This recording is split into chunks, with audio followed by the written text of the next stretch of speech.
Hometeam podcast. Hometeam Brandon Lee here with a man who has a lot of knowledge, a lot of history, and a lot of stories to share with people who are into and learning about cigars. He's Thad Dean, owner of Cubano Cigars. Thank you for joining us here on the Holler at Hometeam podcast. Oh, thank you. It's a pleasure. Thank you for having us. You know, we're the #1 cigar brand.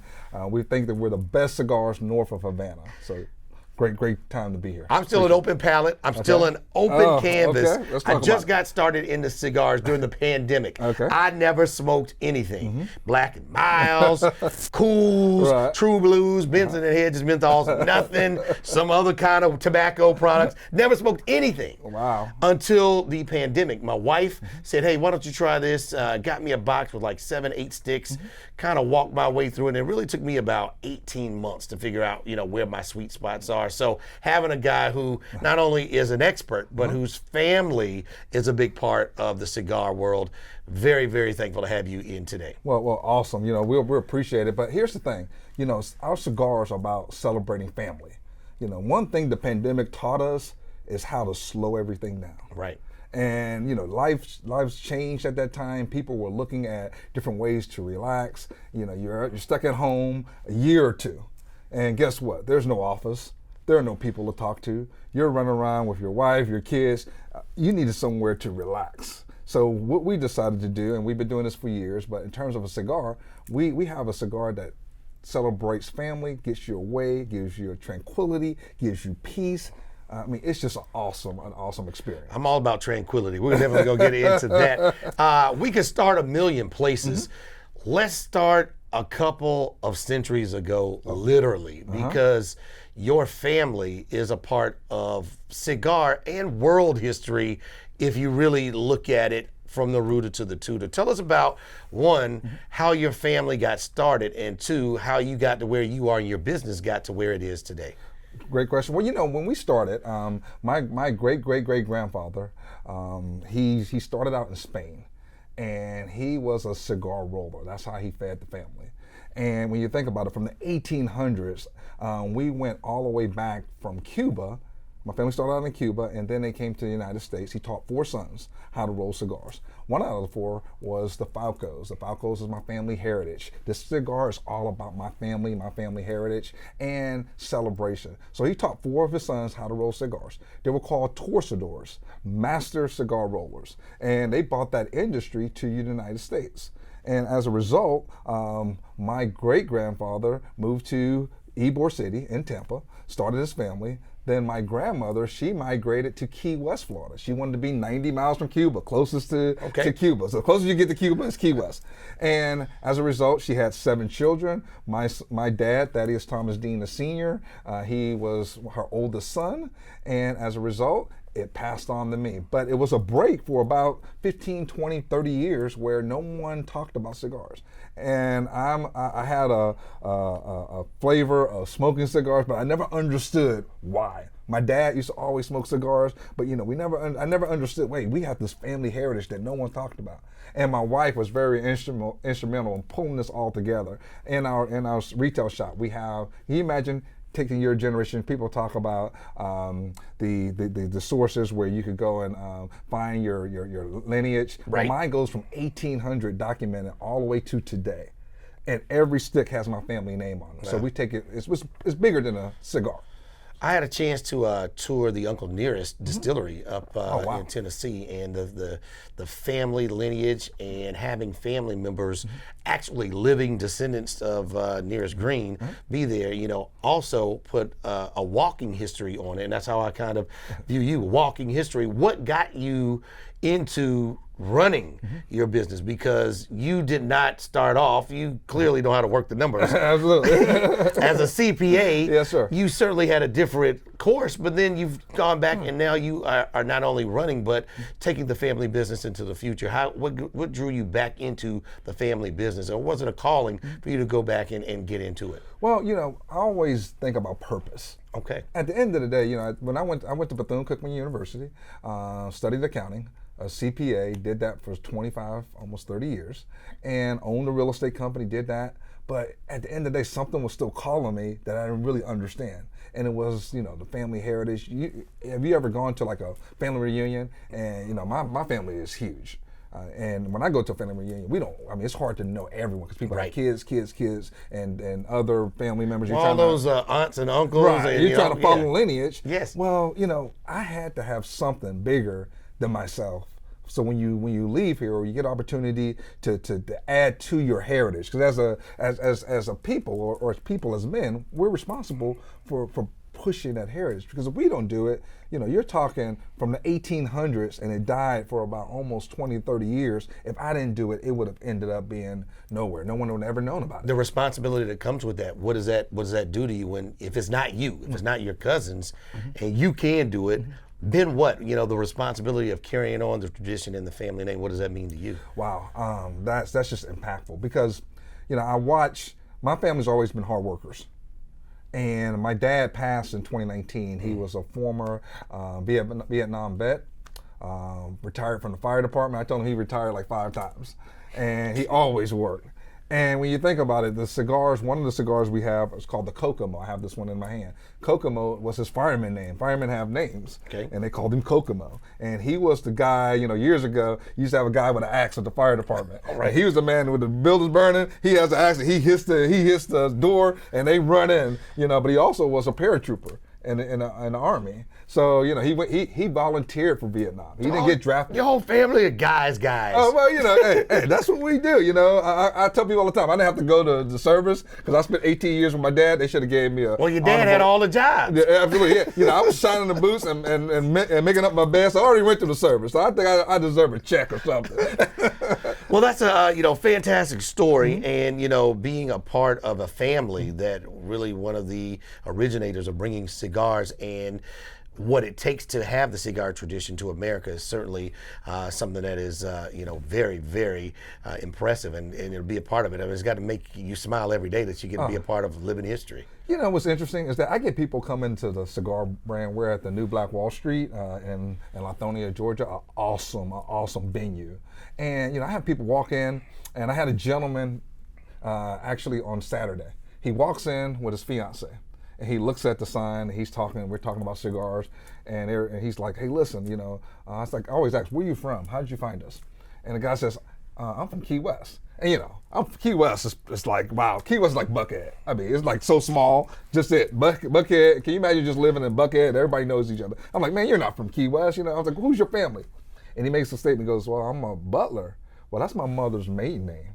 Never met the guy.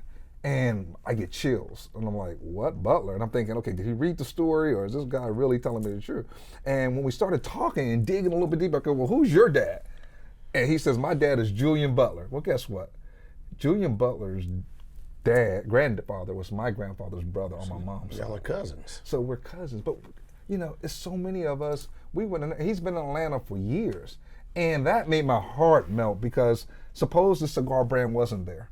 Suppose, he didn't venture out or didn't know about cigars. If that story wasn't there, we wouldn't have been connected. So as, we have to understand that it's bigger than us. Now he's going to have a connection with my son. His kid's going to have a connection with my grandkids. See, we have to keep that going. One thing the pandemic brought us, it brought family, it brought unity, it brought purpose. And as a man who's trying to promote my family, also promote others, it's a great way to do that. Thad Dean, owner of Cubano Cigars, part of the Black Wall Street, set up down in Lithonia, Georgia. Yes, make sure you check them out online. How much did you have to learn, being that your track was not to get into the cigar business early? How much did you have to go back, research, learn, be taught about the cigar industry? Well, it's interesting. When you get in the cigar industry and you're talking about Cuban seed grown in Nicaragua, and you start talking to Cubans, they're not going to just give everything to you. Right. You have to prove to them that you're worthy to carry that brand forward. So my wife and I, we did about 6 years of studying. when I say studying, smoking different cigars, meeting individuals. We met Eddie Bertermo. I've been to his office, smoked cigars with him. We have to have a connection. It's bigger than putting a stick in somebody's hand and saying, hey, I just have a cigar. Because, I've been in Atlanta 29, 30 years. I smoked a lot of cigars. The one thing that was frustrating for me is that, we had a lot of cigars sold that were inferior cigars. It's almost like once you had a good sip of bourbon, you can't go back to the cheap stuff. That's right. So once I had a good cigar, I couldn't go back to the cheap stuff. And we took it very seriously. We wanted to have Cuban seed, grown in Nicaragua, hand rolled, premium sticks, and we wanted to make sure that we gave the public, our customers, something to celebrate, something to brag about. Where do you see the cigar business now? People have been doing it for a long time, have been doing it. It feels like there's a new generation of cigar aficionados, smokers of different of different qualities and frequencies, but it feels like there's an opportunity for the cigar industry, however large it is, to grow even a little bit more. Oh, absolutely. Cigars have come a long way. The biggest the biggest culture right now in terms of the cigar brand is between 35 and 55 years old. Okay. Women are taking it by storm. Let me tell you this, women are one of my most favorite customers because of the fact that they have an interesting palate. They love the fact that some of them like sweet cigars, some of them like bold cigars, and we have a cigar for each flavor. We have, for each palate, we have a cigar that's aged in cognac for 6 months, the Cuban Blend. Ladies love that. And when you look at it, the African-American community, we're one of the biggest sectors growing into cigars, because typically cigars used to price a lot of people out. Now we're at a point now where, we have the means, we have the resources, and we have a brand that we can be proud of as well. So, I think cigars, the industry is going a long way. Typically when I was growing up, you only seen the billionaires smoke cigars. I didn't start smoking cigars till, I started smoking cigars when I was an accountant, and the partners used to say, hey, we're going to smoke cigars on Friday. If you didn't smoke cigars, you had to work. So guess what? I'm like, hey, I'm a cigar smoker. I didn't get a sticks until I had a mortgage, so good and grown by the time I finally got my first one. There you go. And as men and women, we're always like this. We're always like so tight. You live in Atlanta, you're dealing with traffic, you got Friday, you have your children trying to navigate through school with COVID, you're working at a job, you can't see your employees, you can't see your coworkers, you got I love my wife, been married 29 years, but sometimes her and I, we're like, well, we around each other a little bit too much. She's looking at me kind of crazy, I'm looking at her kind of crazy. Why don't you go somewhere? There you go. And you know what, it was nice just to go on the deck, fire up a cigar, and go watch the birds. When the last time you watched a bird in your backyard? You sound like my wife and me, because she was like me. I never smoked anything. She never smoked anything. And then when I started, she started. She's more into the flavored cigars, and so we found some vanilla and some honey flavored cigars. So she would come out. I would go out on the back deck and take out the iPad, be listening to a Braves game, and just kind of just watching the neighborhood while I'm listening to the game or watching the game on my iPad. She would come out with me, and if I wanted to stay a little bit longer, fire up another stick. If not, we just be done together. So it is something that we could do together, but we could also do independently. Oh, absolutely. Now let's get into the present and the future of your company. First and foremost, what is a good stick? Kind of we were talking about, a good bourbon or a good scotch is a good scotch and bourbon, but what's good to you might be different from what's good to me. And there's always somebody here, try this is what you need, this is what you get started. What is a good stick? What is a good cigar? And for people who are just getting started, where do you start? Where do you go to get the right things in you so you can really enjoy your experience? Absolutely. Well, we're all about education as well. So one thing about a cigar, it's like fine wine. It's your palate that tells you what's a good stick. A lot of people get into, hey, this is the perfect stick, or this is the only one you need. No. Each palate is different. We're individuals. But I'll give you an example. A cigar is made of 3 different leaves. You have the binder, the filler, and the wrapper. Okay? I don't want to get very technical, but I do want to give you some feedback. The filler is the first wave. Okay. That's what you see on the back end of the stick. And then we have the binder that binds it together, that holds it together. And then you have the wrapper, that's what you normally see. Now typically, a good skilled hand-rolled cigar, the wrapper leaf is going to be the most critical leaf. It's almost like going from the AA to the major leagues. Okay. So now to be a rapper, you got to be major leagues all-star material. Okay. So at a certain point, this is all-star material. Okay, underneath that, that's like the AAA team. They binding, they working. They didn't make this cut. They'll never. And the only thing about the difference between a cigar and a baseball story, a binder is never going to be a wrapper. Because once we light it up, guess what? You burned up. You done burnt your career. But then we have the filler, and the filler has different blends. So we have 3 different blends that we use in our cigars. We have a Habano leaf, which is a medium leaf. We have the Connecticut, which is a mild, and then we have a Maduro, which is a bold. Now, an experienced cigar smoker, they always ask me, well, how do I pick a stick? First time I got a stick, what's the first thing I do? Well, if you look at a cigar, the lighter the leaf, typically I would say about 85, 90% of the time, the less potent the cigar is. So our beginner cigar would be a Connecticut, the Valdez. Because let me tell you what I don't want to do. I don't want a new smoker to grab a Maduro, and that's like taking a shot of 151. Yeah. And all of a sudden you're brand new and they tell you smoke this. I've learned the hard way. I think when I'm out, for me, mild to medium is just exactly where I need to be if we were going out somewhere. If I knew I wasn't going anywhere, I'm turning in for the night, already had my steak, already had my scotch, and I'm going out there to watch a game, then I'm going to hit the Maduro and kind of take my time to just go on and ease on into the back end of the night. Absolutely. And a beginner smoker, I would probably go with the cognac blend, some maybe a flavored if you want, a cigar without the infusion. I would go with the Connecticut. I would stay in the Connecticut, smoke that for a while. Get your palate comfortable, because I'm a cigar smoker. I go from, like you just mentioned, I go from Maduro one day, next week I may go to a Connecticut, then I may go to a Habano, because my palate is going to tell me that day. Once you train the palate, it's going to tell you that day, okay, this is what I need tonight. I'm doing that glass of wine, well, I may go with a Habano. Cleaning your palate. If you're going to do multiple sticks at one time, you're going to sit down, the fellow's going to be telling war stories, going to be playing dominoes. Cleansing your palate, smoking different types of cigars at the same sitting. What are your thoughts on, trying to handle your experience that way? That's a great question. I'm glad you asked that. What's interesting is that, the number one thing to clear your palate? I would say water. Water's okay. Oh, okay, doing that wrong. But dark chocolate. Okay.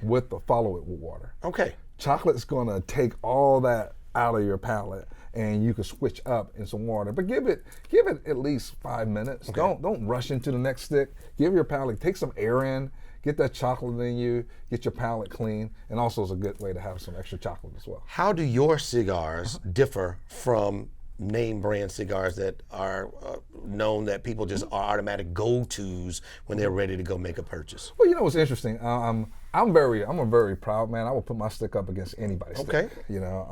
Our sticks, we have a 6x60 gauge. That's just the size of the cigar. We only do Gordos. We only do large types of cigars. But as to answer your question, it's all about flavor. Over 200 pairs of hands to touch my sticks. I know that every day. We personally inspect every cigar before we take them out to retail. So, I have a different type of stick, It's really about the craftsmanship, the burn. Our cigars, our ash, one thing about a cigar, if your ash stays on that cigar about that long, you got a great stick. Okay. It's rolled perfectly. Another thing we have is, you like my cigar once, I'm a golfer. I ain't got time to light a cigar when I got to hit that, I got to hit this birdie. You like my cigar once, you put it on the cart, so you it pick it up again, lit. It stays lit. Okay. That's a sign of a good stick. But in order to each cigar aficionado is going to try different sticks, just like wine, just like bourbon. You go somewhere, you have your favorite bourbon all the time, your go-to, but every now and then you're gonna switch up and see what you like for today. So we're comfortable with that. But I guarantee you this: you're not gonna have a better stick than what we're selling. I only stand by my sticks, but because the way that they're the craftsmanship, when you go to Nicaragua and you see them out in the fields and you see, they're drying the leaves, they're meticulously picking those leaves, they're rolling. And this cigar has 3 different leaves in one. They have to literally stop what they're doing, reconvene, and roll another leaf and make sure that it's perfectly rolled. 3 centuries of expertise Absolutely. Going into that, and a lot of family tradition going into that as well. Mistakes that people make, novices that are getting started, or people who are looking to help out the novice. If I don't know what I'm doing, but I want to buy you some cigars, what are some of the mistakes that purchasers can avoid? Well, the first thing I would say is, if someone's trying to sell you a cigar that's not willing to educate you, you should not. You should stay away from them. Okay. For Valentine's Day, we had ladies come in and wanted to get cigars for their husband. They don't even smoke. I don't know what to buy them. Well, first question we need to ask is, what does he normally smoke? Okay, he smokes a Maduro. He smokes a darker stick, or he's just beginning. See, I'm going to pair that up. A true cigar aficionado is going to pair that up to what we have available. I'm not going to push something that I know that person's not going to enjoy that experience. So the first thing is making sure that you educate the buyer, and make sure you're getting the feedback that you need. Another thing, when let's say for instance you're a new smoker, let the cigar sit. Light it. Learn how to light a. To light a cigar. Most people light them wrong. They set them on fire. Right, and they rush it. They rush this experience. Mellow out. I like to use a match every now and then. Okay. A match is better because you can see those torches, man. The whole cigar be burned up. It's like a chimney on the end. Right. Go toasting the foot and then doing things the right way, taking your time. Circular motion. Puff a couple times. Let it sit for a minute, 30 seconds to a minute and a half. Let it relax. Relax the experience. Don't rush this. When you get things home, you get your first set of cigars, what kind of humidor would you recommend for the starter? What kind of humidity setup? Do you like the chemicals? Do you like water pillows? Or is that just like everything else, part of the experience you would like to have? Well, I think I'm a big machine humidor. Mine is gauged. I have it on my cell phone. Each of my levels are perfectly digitally humidor. I know each level, not necessarily just in the whole humidor. Each level I have to make perfect. Now, as a person starting out, I would get the desktop ones. We have those online at smokecubano.com. But you just start out with that to make it easy. They have the humidor pouches. I'm a pouch man in the beginning. You put the pouch in because a lot of people got to read it. You almost have to have like a chemical engineering degree on how to calibrate a humidor. Now, put the pouch in there. Just throw them in there. When it gets hard, you change the pouch. Okay. You check them every week. You make sure you touch them. You rotate them. A lot of people just set them in there and they want them to sit there for 3 years. Well, you can't set anything in there for 3 years. You need to move them around. Okay, that's a good idea. I never knew that. I'm one of those guys. I would just leave them in and just throw a water pillow on top of the next. I didn't know to roll and to check them. So that's something. Right. And touch them. Okay. If they're spongy, they're always good. A cigar aficionado is going to do this first.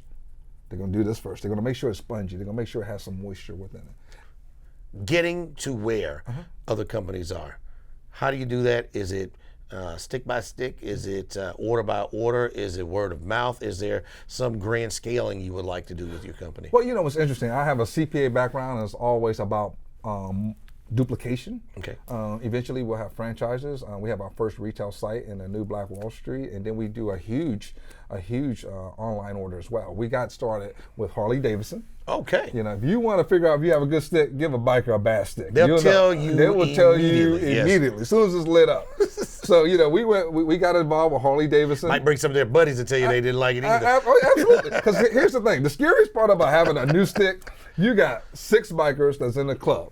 They come in and you're the head of the club. You're the president. Presidente wants to buy 5 Maduros, El Bosses for all his team. Now that bad boy light up. That better be a good stick. Because if it's not a good stick, they're going to immediately come back with all 6 of them and tell you that's a good stick. That wasn't a great stick. But our experience has been they loved our sticks. We sold thousands of them to Harley Davidson and bike groups all over the world. And when you do that, at the end of the day, I have the best consultant because some of these have been smoking 20, 30, 40 years. They driving a $60,000, $70,000 motorcycle. They can buy any cigar they want. That's right. If they're smoking your stick, that's a privilege. That's an honor. And you better step up with the standard. So, I take that very seriously. I love the celebration piece. Braves won the World Championship, but guess what? First thing I have is a cigar. Okay? Georgia Bulldogs won that championship, a cigar. You got the Milwaukee Bucks. They won a basketball championship, a cigar. Yeah, we'll get when the Hawks get there. We're gonna send them some advanced cigars. But I got one for the Hawks. Yeah, they'll get a Hawk cigar. We're gonna get there. We're gonna get there. So, but at the end of the day, it's a celebration. These guys work hard. Can you imagine the grinding the Braves went through spring training? No one gave you a chance. All the injuries, everything's happening. Guess what? You finally hit the pinnacle. What's the first thing you want to do? It may be Disney World later on, but the first thing you're gonna do is grab that cigar. You're gonna have you a great stick and celebrate. There's nothing better. All right, we had to step out the studio for just a minute to get a master teacher give us a master instruction. So here we are with some of the fine cigars from Cubano Cigars. And now, Thad, you can tell us, just basically the long and the short, Cliff Notes version, if you will, of how you go through certain things and what kind of products you guys offer. Okay, great. Well, we have 5 different blends. The first one is a Cuban blend. This one's aged in cognac for 6 months. Oh. Perfectly aged. It's going to burn true all the way from the foot to the end of the cigar. That's one of our most popular ones. Then we have the Connecticut, which is the Valdez. The Valdez is named after my grandmother's maiden name. It's a smooth, mild cigars. If you're a first timer, that's the cigar that you want. Just like everybody's grandma. There you go. Grandma smooth and mild. And then we have the Havana. The Havana is a Habano leaf, medium blend. It's going to give you the right level of feel good, but it's not going to be too light. It's not going to be too bold. So this is going to take you in the right direction. Now, if you don't know which one, we have all these great sticks, and you want to go with all 3 of them, well, we have the solution for you as well. Oh, boy. We call this the Kokomo. This starts off with a Habano leaf, medium blend, and then we have the green leaf, which is the Cadela, only found in Cuba, and that's a great mild, spicy type leaf, and then it finishes off with a Maduro. Okay. So you get all the experiences of one. And then we have the El Boss. You can tell by the name, Black El Boss, this is a bold one. This is a Maduro, one of the favorite ones of my Harley Davidson. We sell more of these than any other. Okay. But this is going to give you your bold, your full pull. It's going to give you an awesome finish. It's going to be very smooth all the way to the tip of the smoke. Yeah, the Maduro, I could start with the Connecticut early today. Maduro probably a little bit later, but I think this one right here is the one. Oh, that's the one. And I have one for you guys as well. These so two on the ends. You're going to be able to tell me, but that's where it's at, absolutely. When you talk about, taking care of your cigars and making sure that you have the right humidity in your humidors, we will, talk about some of the things that you should or should not do. Oversaturation. Sometimes people put too many products in there, and you want the stick to be soggy, or a little soft, but you don't want them to be soggy. Yeah, you have to keep it average temperature, 68, 70 degrees, 71. I like to keep it, that's the temperatures I like. And also, like I mentioned, you don't want to overpopulate your humidor. Okay. Fantastic is what that was. You hear me? Fantastic. We all learned a little something, and we'll certainly learn a lot more. Thad Dean, we certainly thank you for coming in, spending some time on the Holler at Hometeam podcast. Got to have you back, and we're certainly going to see about getting down to Cubano Cigars to get some of those in humidors around the city. Oh, well, hey, it's been my pleasure. Thank you, Hometeam. I love the podcast. We're going to push this out on social media. I want all my cigar aficionados, stay tuned. Guess what? We have a place where we can talk sticks and sports. That sounds good. That sounds like a promise, and we'll be certainly making sure we deliver on that. So we'll see you next time. I want to say again, thank you to Thad Dean, CEO, owner of Cubano Cigars. I'll see you next time on the Holler at Hometeam podcast.